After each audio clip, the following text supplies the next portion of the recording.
내 주 예수 세상에 다시 올 때 저 천국으로 날 인도하리. 나 겸손히 엎드려 경배하며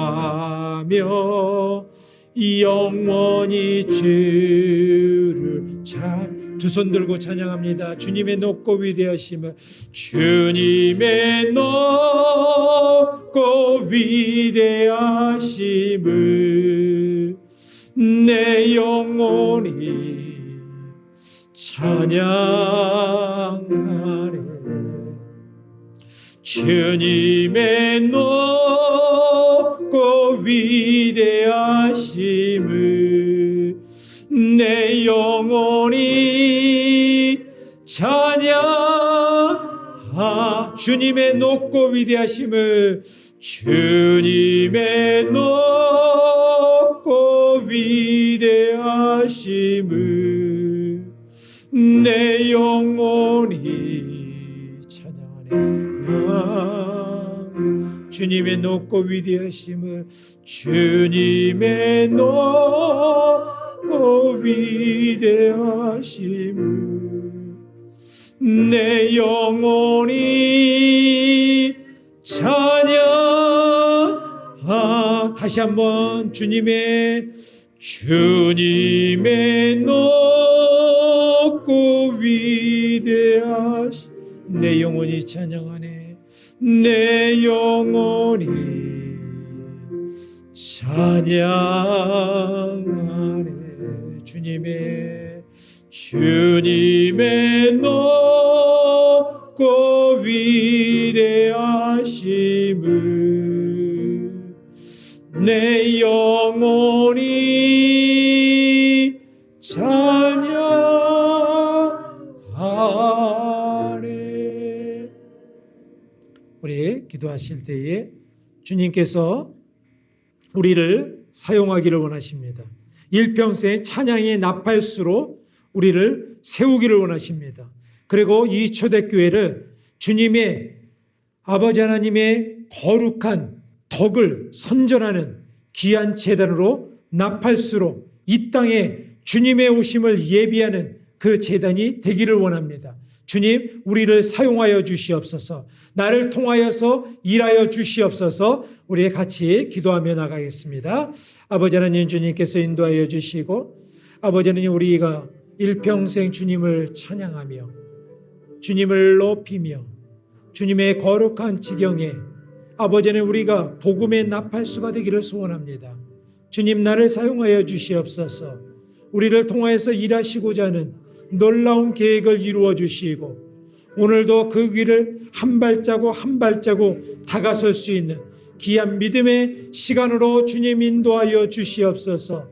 우리 교회를 통하여서 아버지는 주님의 역사를 이루고 주님의 새 일을 행하고 주님의 거룩한 역사를 아버지는 우리 모두가 이루어드리는 귀한 믿음의 아버지 하나님 제단이 될 수 있도록 인도하여 주시고, 아버지 하나님, 오늘도 아버지 하나님 이 제단을 내는 원수의 불화살을 넉넉히 막아낼 수 있는 믿음의 시간으로 주님 인도하여 주시옵소서.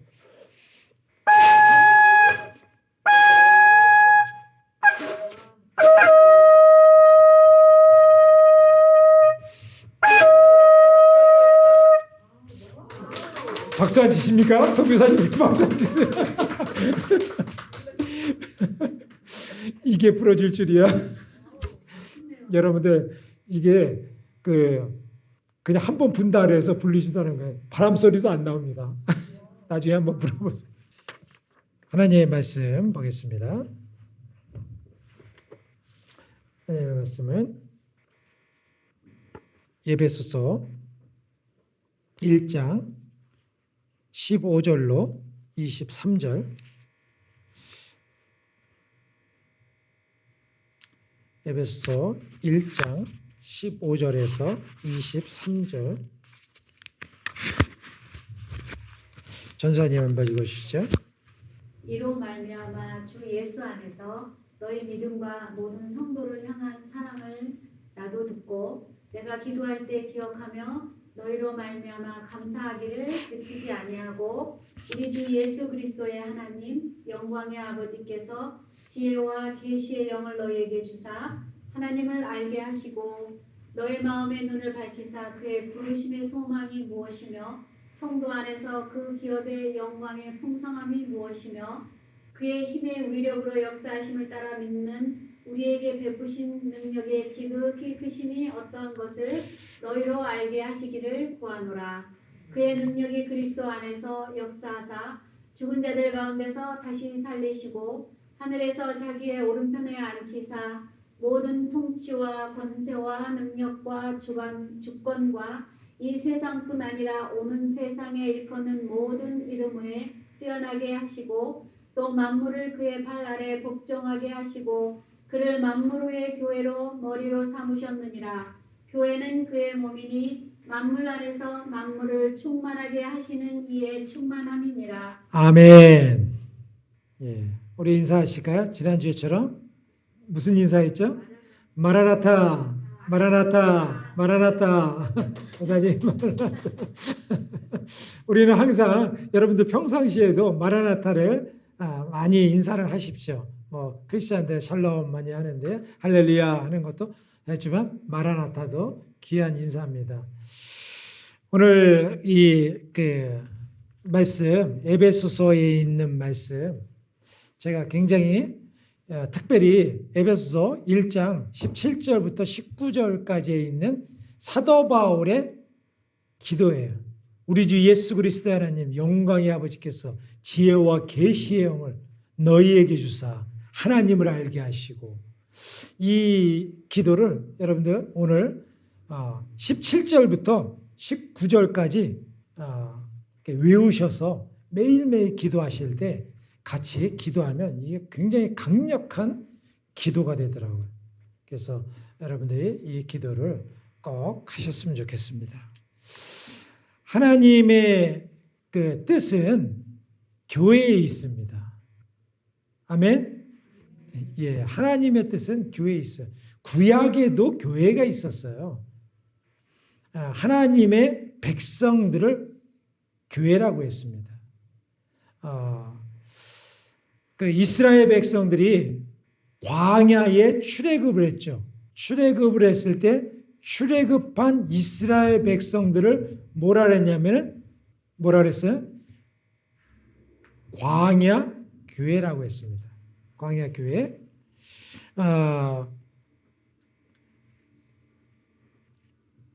사도행전 7장 38절에 스데반의 설교 중에서 나옵니다.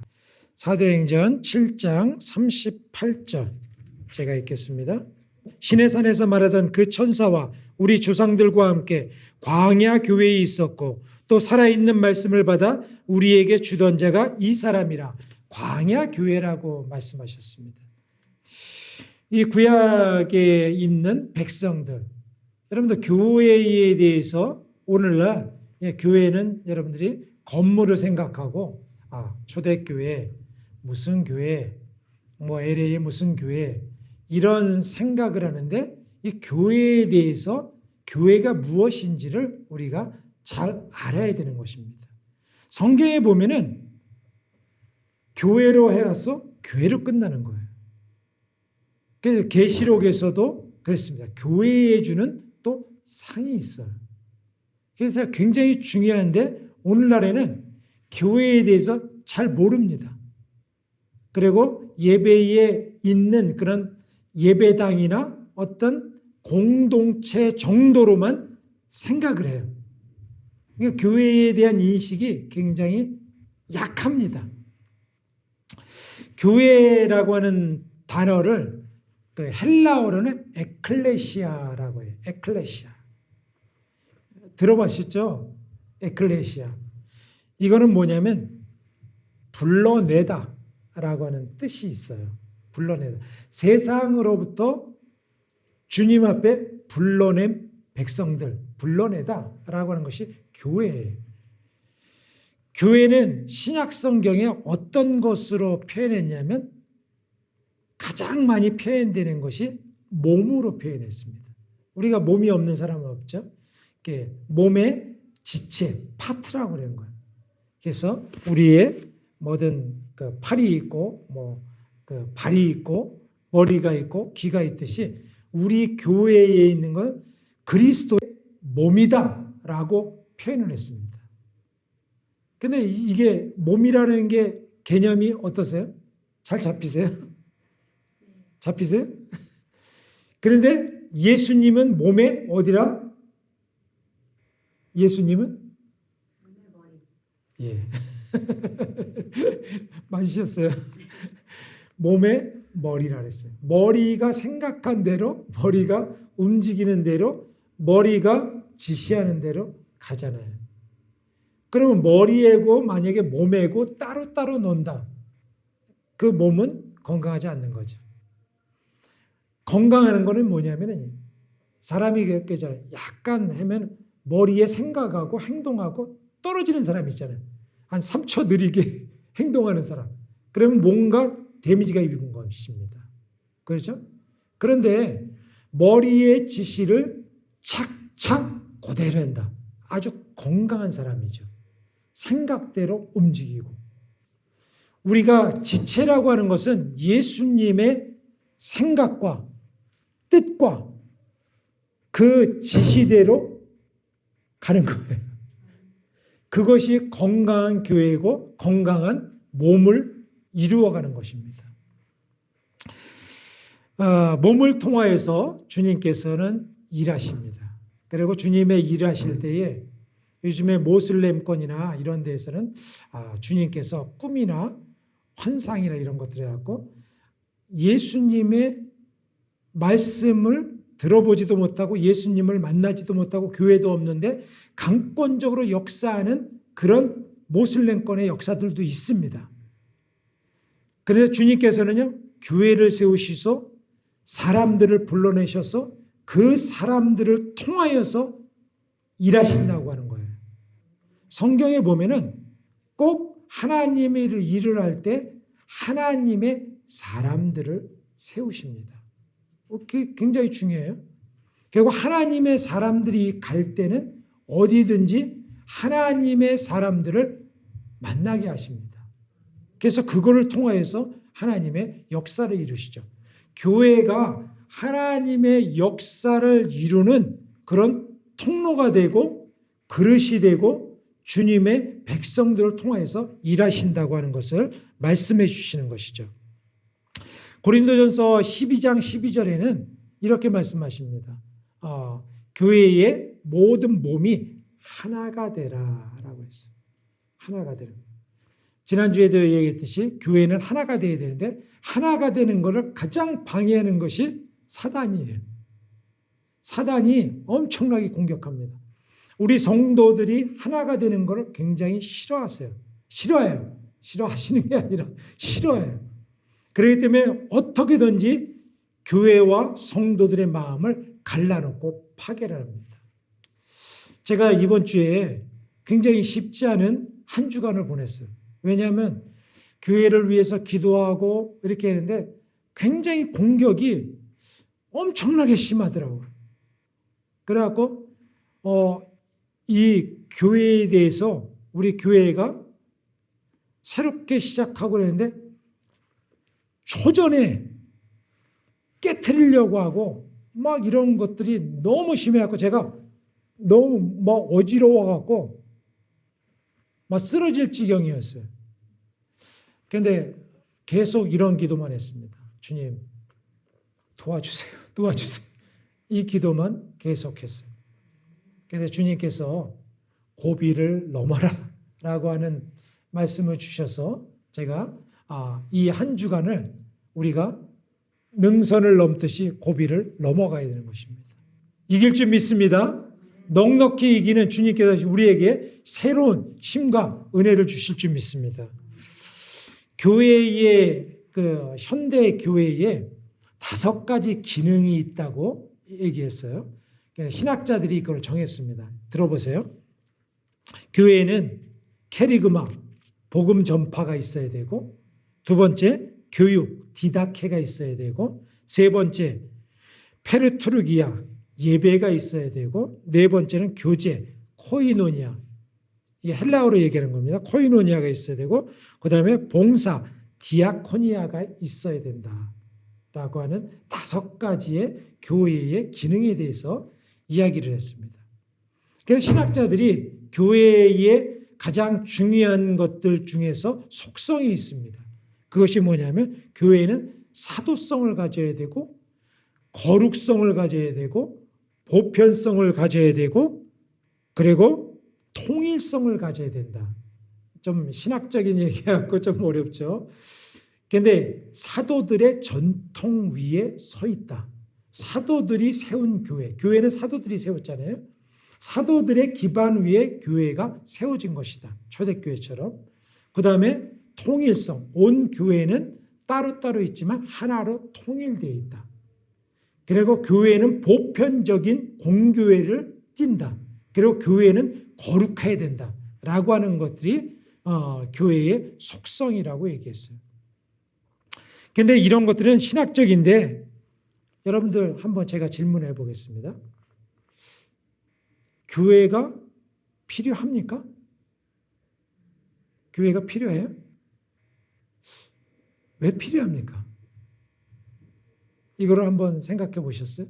교회가 필요한가? 왜 필요한가? 혼자 예배드리고 혼자 신앙생활 하면 안 되나요? 헷갈리죠? 그리고 교회에 속하지 않아도 구원받을 수 있을까요?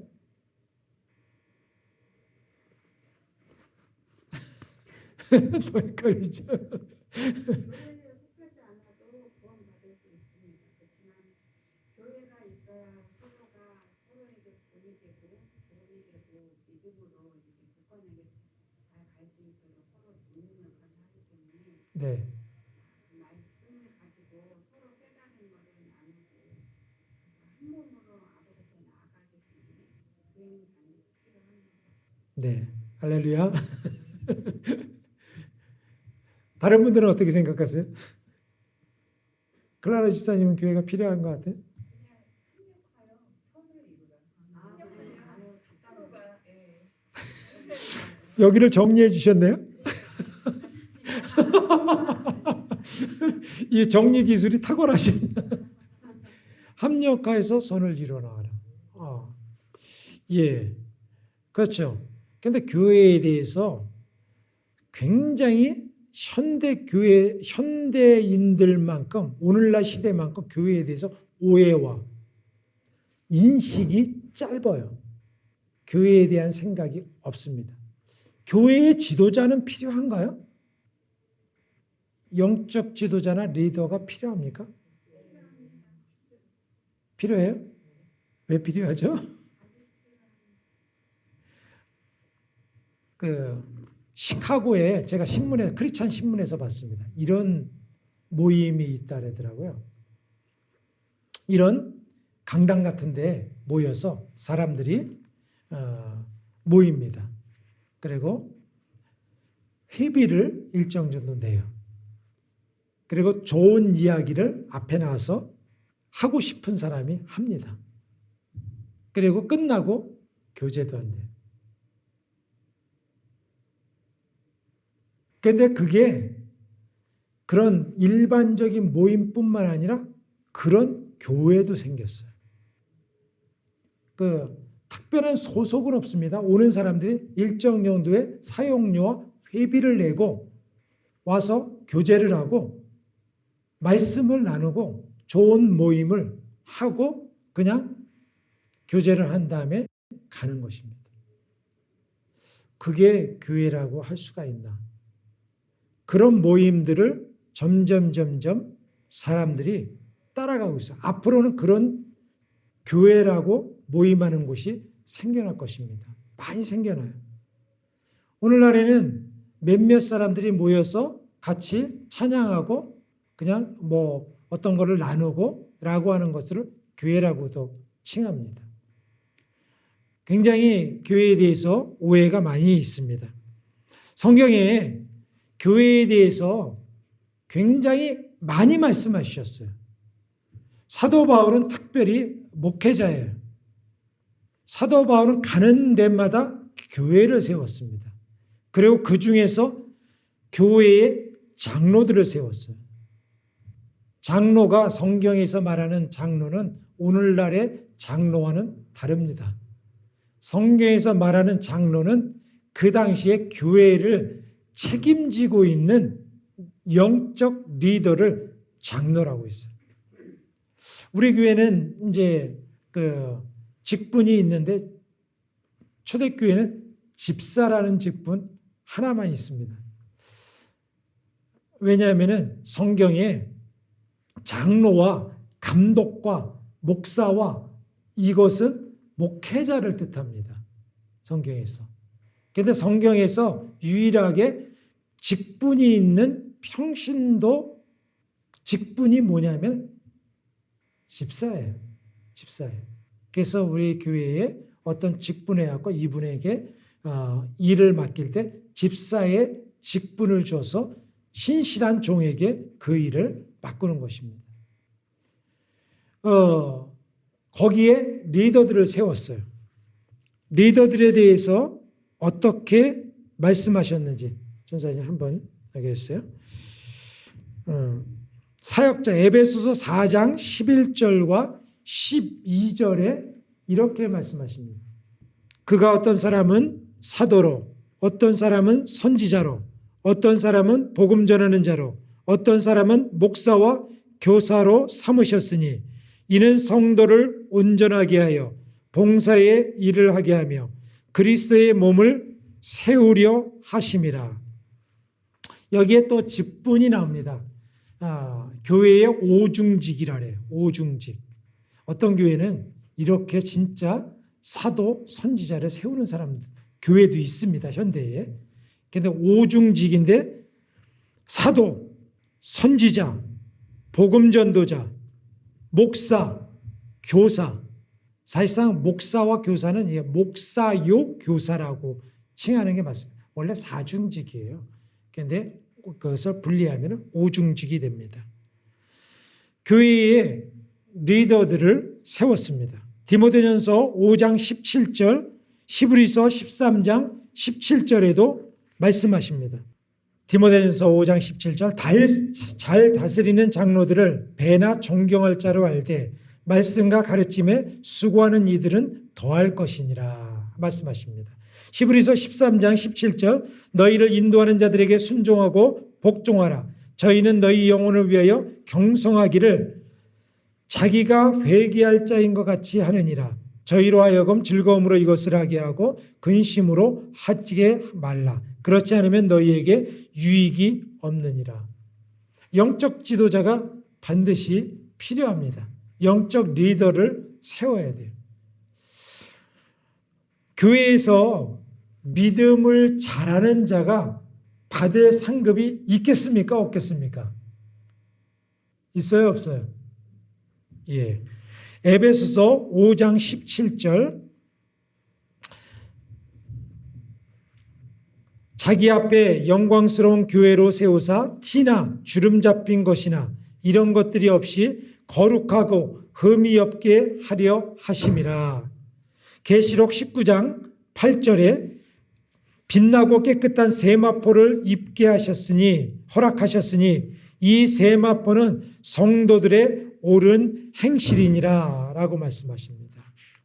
그래서 우리 주님께서 우리에게 믿음을 지키고 그리고 믿음을 잘한 자에게 주시는 복이 있다라고 말씀해 주셨습니다. 성경에 보면은 예수님께서 초대교회 성전을 바라보시면서 몇 가지 성전에 대해서 말씀을 해주셨습니다. 바리새인들과 서기관들과 제사장이 있는 성전을 향하여서 첫 번째 예수님께서는요 굉장히 엄하게 꾸짖으셨어요. 뭐라고 말씀하셨냐면은 마태복음 21장 12절 13절에 말씀하셨어요. 전사님이 바쁘죠. 마태복음 거기 해주세요. 마태복음 21장 12절 13절.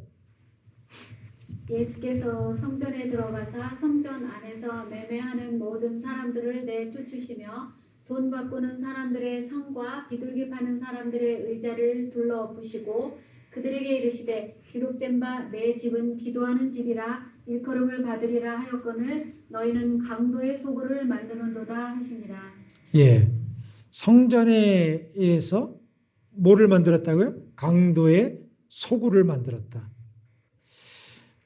예수님께서 진노하신 이유가 있었는데 그것이 뭐냐면 매매를 했다. 매매를 하는 사람들을 내쫓았다라고 말씀하십니다. 그리고 돈 바꾸는 사람들, 비둘기 파는 사람들, 그래서 성전에서 했다는 거예요. 그리고 내 집은 기도하는 집이다 라고 말씀하시죠. 여기에 우리 교회를 향한 말씀이 있습니다. 오늘날 교회는 복음을, 값싼 복음을 파는 것처럼 합니다. 왜냐하면 성도들을 이렇게 어떤 모임의 장소를 만들어 놓고 그리고 성도들이 와서 그것을 값싼 복음을 사갖고 가서 그것을 팔고 예수를 팔고 그리고 매매를 하고 그러면서 이것을 물물 교환을 하는 거죠. 오늘날 교회의 모습이 값싼 시장바닥과 같이 된 것에 대해서 주님께서 엄하게 말씀하셔요. 그런데 교회는 어떤 곳이냐면은 만민이 기도하는 집이다 라고 말씀하셨어요. 기도하는 집이라고 하는 것은 뭐냐면은 주님을 만나는 장소라는 거예요. 하나님의 임재가 있는 곳입니다. 하나님을 즐거워하고 하나님의 말씀을 듣고 하나님의 역사를 이루고 라고 하는 것이 총체적으로 기도하는 집이에요. 그런데 강도의 소굴을 만들었도다. 강도의 소굴이 뭐냐면 빼앗는 거예요. 빼앗긴다는 거예요. 와서 빼앗긴다는 거예요. 성도들의 마음을 빼앗고 성도들의 갖고 있는 어떤 것들을 빼앗고 우리의 하나님께로 돌려야 될 것을 사람이 빼앗고 라고 하면서 강도의 소굴을 만들었도다 라고 하면서 주님께서 진노를 하셨어요. 성경에 보면은 예수님께서 진노하신 것이 바리새인들, 서기관들, 종교 지도자들 그리고 이 성전에서 이렇게 매매하고 하나님의 성전을 더럽히고 하나님의 임재와 하나님을 만나는 장소를 사고 파는 것으로 바꾼 자들에 대해서 진노를 하셨어요. 오늘날도 마찬가지인 것입니다. 오늘날은 복음에 있는 것들을 우리가 어떤 것들을 취하려고 오는 것이 아닙니다.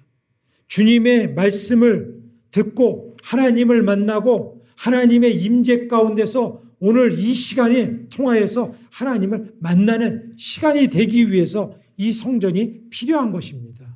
주님께서는 만민이 기도하는 집으로 만들라라고 하는 것들을 우리에게 명령하신 것이죠. 두 번째로는 마태복음 24장에 보면은 이 성전에 대해서 또 진노하십니다. 읽어주세요. 예수께서 성전에서 나와서 가실 때 제자들이 성전 건물들을 가리켜 보이려고 나오니 대답하여 이르시되 너희가 이 모든 것을 보지 못하느냐 내가 진실로 너희에게 이르노니 돌 하나도 돌 위에 남지 않고 다 무너뜨리리라. 아멘. 여기에 보면은 주님께서 진노하시고 무너뜨린다는 건 어디입니까? 성전의 외형이에요. 외형. 외형으로 오는 거. 이 말씀을 할 때 성전의 외형은 무엇일까? 우리의 이름이에요. 우리의 뜻이에요. 저도 이렇게 목회를 하면서 외형적인 게 신경이 많이 쓰이더라고요. 우리 교회는 몇 명이나 모일까? 예산은 얼마나 될까?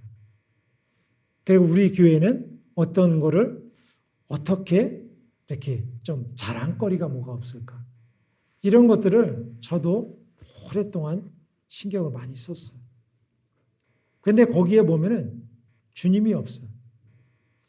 제가 2010 몇 년이라고 기억되는데요.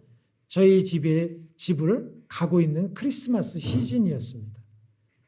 차를 몰고 가는데 신호를 대기하고 있었어요. 그런데 크리스마스 시즌이니까 연말이 다가오니까 제가 이런 생각을 했습니다. 연말이 다가오는데 올해를 뒤돌아보니까 부끄러운 것이 너무 많다. 이런 생각을 하고 신호를 대기하고 있었습니다. 집이 다 와갖고 있었어요. 그런데 그때에 갑자기 차 안에서 제가 주님의 음성을 들었어요. 갑자기 그냥 가슴에서 뭐라고 말씀하시냐면은 내 주인은 누구냐? 그 말씀이 그냥 가슴에서 그냥 아무 생각 없이 좀 약간 걱정도 있고 내년 계획은 어떻게 세우지? 뭐 이런 생각도 하고 좀 복잡한 생각이 있었는데 내 주인은 누구냐? 너는 나를 누구라고 하느냐? 그 말씀이 딱 들렸어요. 근데 제가 순간적으로 어떤 생각이 들었는지 아세요? 너는 나를 누구라고 하느냐? 마태복음 16장 16절이 생각났어요. 주는 그리스도시요 살아계신 하나님의 아들입니다. 이렇게 대답해야 되는데 그 말이 나오질 않더라고요. 내 주인이 누구냐? 너는 나를 누구라고 하느냐? 그 말씀이 제가 머릿속에는 뱅뱅뱅뱅 돌아요. 그런데 내 입술로 고백이 돼야 되는데 고백이 안 돼요. 내 주인이 나였어요. 그거는 주님 앞에 숨길 수가 없어요. 주님의 임재 앞에서는 거짓말을 할 수가 없어요. 내가 그냥 눈물이 나오더라고요. 나였습니다. 나였습니다. 꺼주세요. 예. 제가 그때 어마어마하게 죄책감도 들고 마음이 아프기도 하고 그리고 부끄럽기도 하고 그냥 눈물이 나왔습니다. 마태복음 16장 16절에 보면 주님께서 제자들에게 너희는 나를 누구라 하느냐? 세례 요한, 선지자 중에 하나, 에레미야, 엘리야 뭐 이렇게 얘기하잖아요. 그럴 때 시몬 베드로가 그때에 한마디를 해요. 그러면 너는 누구라고 하느냐? 사람들이 누구라고 하느냐는 그렇게 했는데 너는 누구라고 하느냐? 주는 그리스도시요 살아계신 하나님의 아들이십니다. 거기서 주는 그리스도시요 주가 뭡니까? 주인이잖아요. 메스터잖아요. 인생의 주인이 주. 그리스도는 뭐냐면 크라이스트, 메시아, 구원자라고 하는 뜻이에요. 그런데 제가 목사고 나름 어렸을 때부터 믿음 생활을 했다 그랬는데 주의 자리에 내가 앉아 있는 거예요. 제가 기도를 했습니다. 내 목회,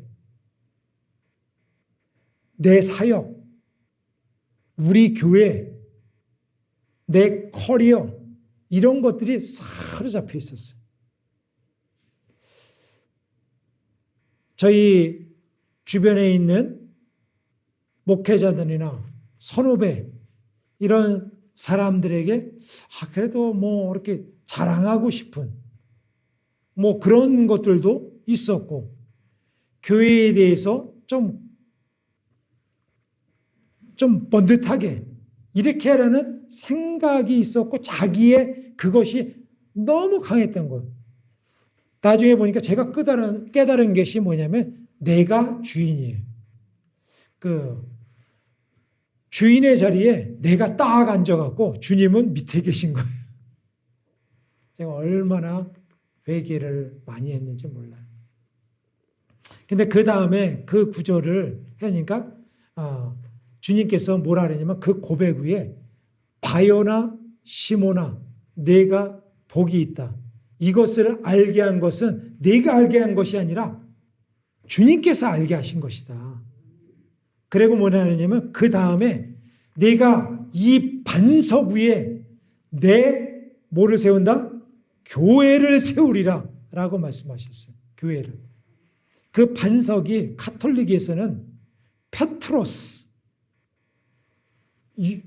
베드로 위에 세운다 해갖고 카톨릭에서는 그 교황의 권위가, 그러니까 이 교황권이 베드로에게 있다라고 생각을 해요. 그래서 거기에 있는 걸 베드로, 이 반석, 성경에 보면요, 이 반석이 뭐냐면 예수 그리스도입니다. 반석 대신 예수. 예수님의 기반 위에 세운 교회가 온전한 음부의 권세가 이기지 못하는 교회가 된다는 것입니다. 제가 그것을 깨달았고 누가 열심히 제 핸드폰이에요. 어떤 분이 그 목사님이 받으세요. 교회 오겠다고 하시는 분 아니신가요? 예, 그런 것 같아요. 예, 받으세요. 예, 다시 한번 오면 받을게요. 네. 그러니까 어떤 분이 얘들아요. 딱 들더니 하나님 안녕하세요. 그렇게. 예, 어디까지 했죠? 반석. 예, 반석 위에 내 교회를 세운다라고 말씀하셨습니다. 주님께서는 그 요한복음 2장 19절부터 21절까지 교회에 대해서 이렇게 말씀하십니다. 읽어주세요. 예수께서 대답하여 이르시되 너희가 성전을 헐라 내가 사흘 동안에 일으키리라. 유대인들이 이르되 이 성전은 46년 동안 지었거늘 내가 3일 동안 일으키겠느냐 하더라. 그러나 예수는 성전된 자기 육체를 가리켜 말씀하신 것이라. 예, 주님께서 성전을 헐라. 46년 동안 이 예루살렘 성전이 지어진 것 같아요. 46년 동안. 46년 지은 이 성전을 네가 3일 만에 짓느냐? 라고 하는 거죠. 예수님의 제목 중에 하나입니다. 성전을 사흘 만에 한 번 짓는다고 했다라고 하는 것이 예수님의 그런 제목 중에 하나인데요. 이 의미가 무엇입니까? 이 의미는 뭐냐면은 예수님의 부활의 육체, 예수님의 생명에 기반된 교회가 진정한 교회다라고 하는 말씀이 있는 것입니다. 예수님이 3일 만에 부활하셨어요. 예수님의 육체예요. 교회는 예수님을 아까 제가 서두에 예수님이 머리고 우리는 지체라 했잖아요. 예수님을 통하여서는 그 몸, 예수님을 중심으로 이루어낸 모든 지체, 그것이 참된 교회라. 그렇게 내가 세울 것이다 라고 말씀하신 거예요. 그래서 우리가 지체가 안 되고, 그리고 나는 지체의 모든 지체가 몸의 지시를 안 따르고 내가 따로 놓으면 그거는 지체가 아니에요. 이미 병든 것입니다. 몸의 지체라는데 나는 손가락이 나는 나대로 놓을 거야. 그러면 이게 흔들흔들 거린다. 그러면 이미 지체로서의 기능이 죽은 거예요. 그러게 지체가 하나든 열이든 셋이든 지체가 하나가 돼갖고 예수님의 지시로 예수님의 뜻대로 예수님의 말씀에 순종하여서 하나가 된다면 그 육체가 주님께서 말씀하시는 내가 세우리라 라고 말씀하시는 것입니다. 저희 교회가 그렇게 될 줄 믿습니다. 여러분들 사람을 많이 모아갖고 어떤 것들을 자랑하기 위해서 우리가 파워를 갖기 위해서 하는 것이 아닙니다. 두세 사람이 내 이름으로 하나가 되어서 하나님의 성전을 이루면 내가 그렇게 세울 것이다 라고 말씀하셨잖아요. 예수님은 이 땅에서 그 목회를 하셨는데요. 예수님이 인기가 있을 때가 있더라고요. 인기가 있었고 인기가 없을 때가 있어요. 예수님이 인기 있을 때가 언제일까요? 제일 인기 있었을 때? 떡 줄 때. 떡하고 고기 줄 때. 사람이 지금도 그렇지만 경제 대통령이 최고죠. 경제를 살릴 수 있는 사람 최고 아닙니까? 미국에서 옛날에 클린턴이 했을 때 그 유명한 말이죠. 이 바보야. 문제는 경제야. 그런 말을 했다죠. 경제를 하면은 무슨 그 도덕적으로 해도 경제 대통령이라고 하는 거죠.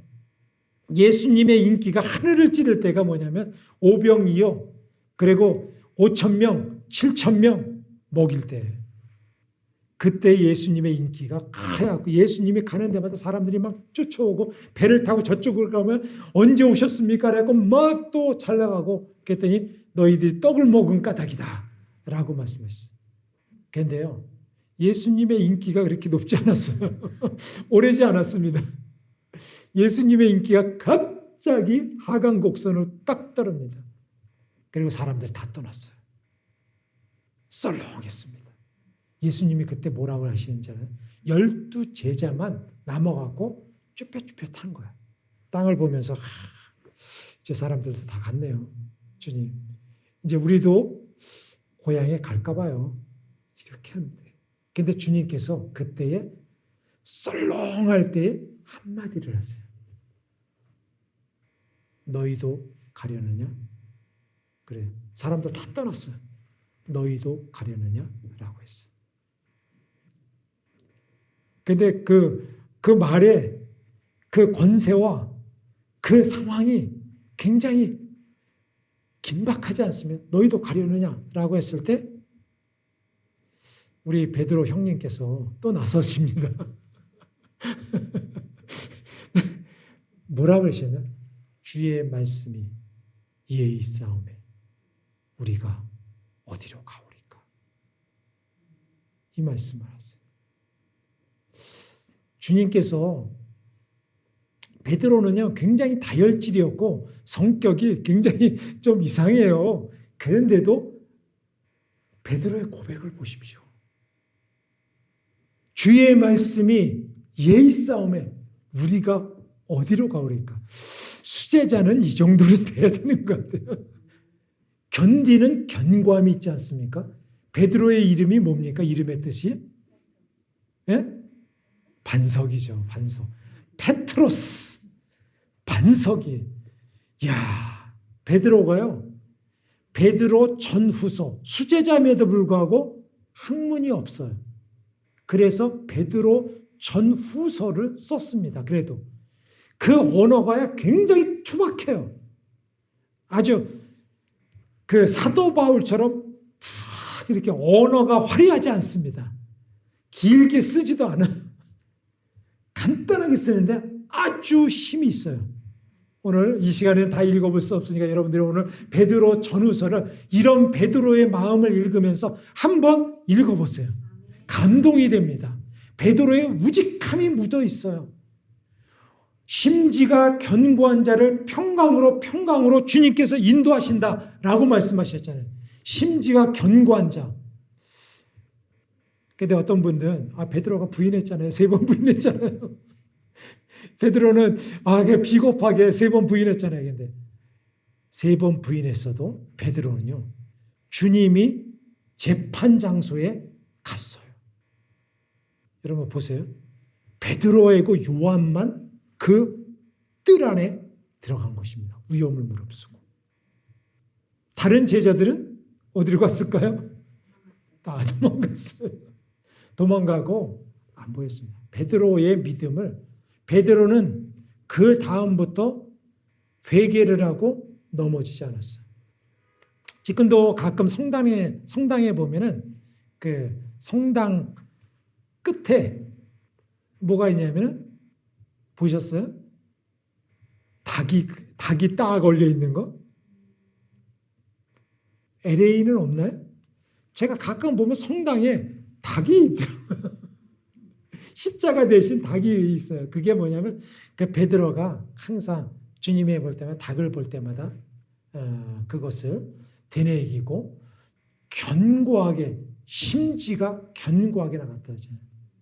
우리 커바디스 영화에 보면 베드로가 나오잖아요. 베드로가 어떻게 됩니까? 로마를 버리고 떠나가다가 하다가 주님을 만나잖아요. 커바디스 도미네 주여 어디로 가시나이까 했을 때 네가 버리고 가는 내가 로마로 간다 라고. 베드로가 그런 사람입니다. 그래서 베드로는 전설에 거꾸로 그것을 십자가에 달려 죽었다라고 합니다. 왜냐하면 내 주님이 십자가에 되는데 나는 그렇게 갈 수가 없다. 나는 거꾸로 매달아라. 그래갖고 거꾸로 매달리면 사람이 어떻게 되는지 아시죠? 그렇게 순교를 했다라고 했습니다. 사도 바울은 목이 잘려서 죽었습니다. 사도 바울은 황제 앞에서 지금 이태리에 가보면요, 그 황제 앞에서 목을 쳤는데 그 사도 바울의 목이 하나, 둘, 세 번 떨어졌어요. 계단에. 그래서 거기에 파운틴 물이 팍 있어요. 지금도 그 성지에 가보면 그게 남아 있습니다. 사도 바울이 있을 때 견고한 자들이죠. 심지가 견고한 자들, 어떤 어려움도 이겼던 사람들, 하나님의 교회에 대해서 이렇게 말씀하시는 것입니다. 이런 교회를 주님께서 기뻐 받으시겠다. 예수 생명, 예수 한 몸, 한 마음, 한 뜻으로 세우는 교회를 누가 세우냐면 내가 세울 것이다 라고 말씀하시는 것입니다. 오늘 에베소서 1장 17절부터 23절까지의 오늘 본문의 말씀은 이건 사도 바울의 기도의 고백이에요. 사도 바울이 이런 고백을 했습니다. 첫 번째로는 여기 보면 우리 주 예수 그리스도의 하나님 영광의 아버지께서 지혜와 계시의 영을 너희에게 주사 하나님을 알게 하시고 라고 말씀하셨어요. 하나님을 알아가는 것을 지혜와 계시의 영으로 하나님을 알라라고 말씀하시는 것입니다. 로마서 8장 28절의 말씀에 이렇게 말씀하십니다. 로마서가 있나요? 예, 있습니다. 예, 8장 28절 읽어주세요. 우리가 알거니와 하나님을 사랑하는 자 곧 그 뜻대로 부르심을 입은 자들에게는 모든 것이 협력하여 선을 이루느니라. 네, 예, 모든 것을 합력하여서 아까 클라라 집사님이 합력하여서 선을 이루신다 그랬잖아요. 하나님을 알아가는 것, 하나님을 믿는다고 그랬는데 하나님을 알아가는 거에 대해서 우리가 날마다 하나님을 알라, 힘써 하나님을 알라라고 말씀하셨어요. 그래서 우리가 하나님을 알아가는 것이 있는데 그것이 하나님을 내가 알아야지 라고 해서 아는 것이 아닙니다. 하나님은 하나님께서 보여주셔야 돼요. 지혜와 계시의 영을 우리에게 주셔야 되는 것입니다. 그래서 기도할 때에 지혜와 계시의 영을 누구든지 지혜가 부족하거든 후히 주시고 꾸짖지 아니하시는 하나님께 구하라 그리하면 주시리라 라고 말씀하셨습니다. 우리가 성경을 어떻게 우리의 지식으로 알 수 있겠습니까? 하나님이 보여주시고 하나님이 우리를 알려주실 때에 이렇게 우리가 알 수 있는 것입니다. 그 다음에 로마서 8장 32절에 이렇게 말씀하십니다. 자기 아들을 아끼지 아니하시고 우리 모든 사람을 위하여 내주신 이가 어찌 그 아들과 함께 모든 것을 우리에게 주시지 아니하겠느냐. 예, 아멘. 자신의 외아들을 내어주신 이가 어찌 우리가 구할 때 모든 것을 주시지 않겠느냐. 우리가 구할 때 신비한 것도 열어주시고요. 은혜도 열어주시고 지혜도 열어주시고 하나님을 알 수 있도록 우리를 주님께서는요. 가리시는 분이 아니에요. 하나님을 힘써 아는 자들에게 하나님을 드러내어 주십니다. 모세는요, 어떤 고백을 했냐면 하나님을 보고 싶다 그랬어요. 하나님 보여주세요. 두 번째로는 부르심과 영광을 아는 교회에 대해서 말씀하십니다. 18절 우리 같이 읽어볼까요? 에베소서 1장 18절 너희 마음의 눈을 밝히사 부르심의 소망이 무엇이며 성도 안에서 그 기업의 영광의 풍성함이 무엇이며 라고 말씀하십니다. 그 인생의 목적이 무엇인지를 아는 것이 굉장히 우리에게는 주님께서 우리에게 알려주고 싶은 말씀 중에 하나인 것입니다. 인생의 목적을 모르고 인생을 그냥 70년, 80년, 90년, 100년을 살다가 마친다면 나에게 주시는 그 인생의 그것을 위해서 내가